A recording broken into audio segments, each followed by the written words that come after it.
Сәлеметсіздер ме, құрметті оқушылар? Қазақ тілі сабағына қош келдіңіздер. Бүгінгі біздің сабағымыздың тақырыбы мәтін дегеніміз не? Яғни оқушылар, бүгін біз мәтін деген не екенін білетін боламыз. Оқулығымызды ашып, бірінші тапсырмаға назар аударайық. Оқы. Ұстазым Інжу апай, алғашқы менің. Мынау сынып бөлмесі. Айжан кітап оқығанды ұнатады. Сынып бөлмесінің ауасы таза, оның терезелері үлкен.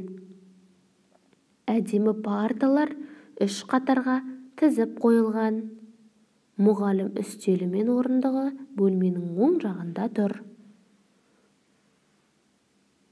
Оқушылар, қанекей, 3 қатардағы сөйлемдер мен сөздерді бір-бірімен салыстырайық.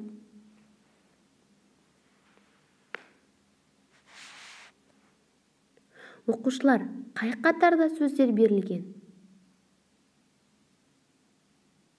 Дұрыс айтасыңыз, бірінші қатарда сөздер берілген екен. Қандай сөйлемдер мазмұндық жағынан байланыспаған?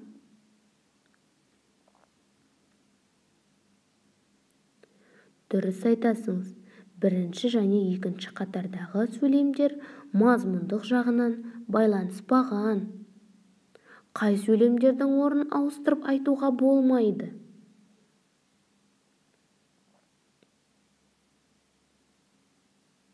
Дұрыс айтасыңыз, үшінші қатардағы сөйлемдердің орнын ауыстырып айтуға болмайды екен.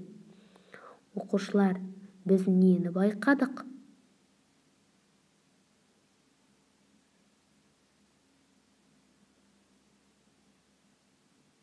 Қай қатардағы сөздер мен сөйлемдерді мәтін деп айтуға болады?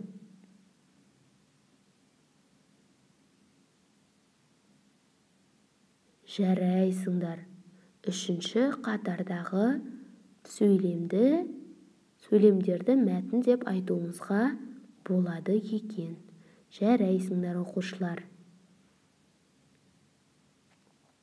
Есіңде сақта. Соңғы бөлікте мәтін берілген.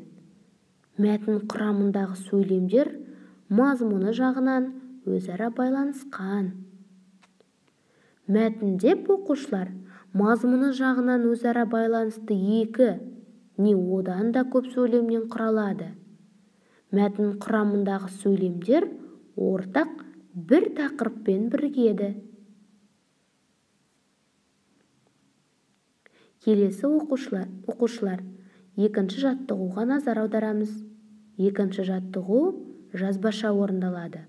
Яғни дәптерімізді ашып, бүгінгі күннің жадын жазып, тақырыпты жазып, мына сұрақтарға жауап жаз. Сыныпта қанша оқушы бар? Оның нешеуі ұл, нешеуі қыз бала? Сыныптастарың бір-бірімен тату ма? Оқушылар, мазмұнына сәйкес келетін тақырыпты таңдап, осы сұрақтарға жауап берейік.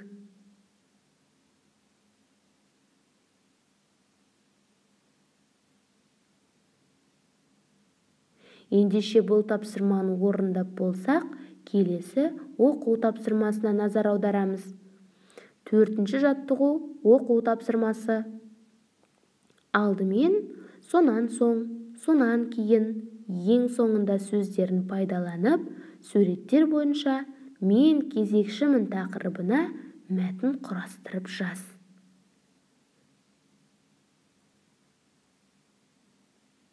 Жаңа айтып өткендей, мәтін 2 не одан да көп сөйлемнен тұрады.